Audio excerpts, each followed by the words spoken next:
Special अफार लाबोदों सेरफांगुरियाव थानाय फुंखा इन्टारप्राइज बाजाज श'रुमा।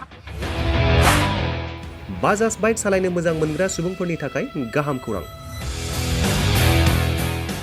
क'क्राझार जिल्लानि सेरफांगुरियाव थानाय फुंखा इन्टारप्राइज बाजाज श'रुमा होगासिनो दं 31 आगस्तसिम इन्डिपेन्डेन्स डे स्पेशल अफारनि एक्सेन्ज।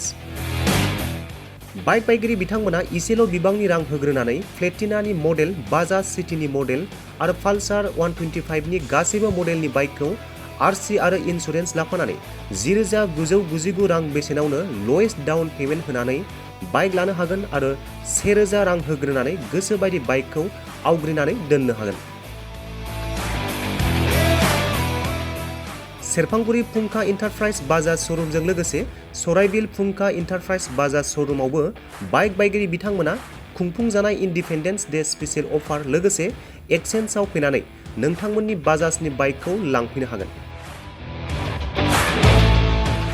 सेरफांगुरि फुंखा इन्टारप्राइज बाजाज श'रुमा नोंथांमोननो लोगोसे मोजां अफारबो लाबोदों। बेफोरनो जाबाय 5 लिटार पेट्रल फ्रि, गंसे हेलमेट फ्रि, केस होनानै बाइक बायगिरिफोरनो 1,000 रां केशबेक हरफिननाय जागोन।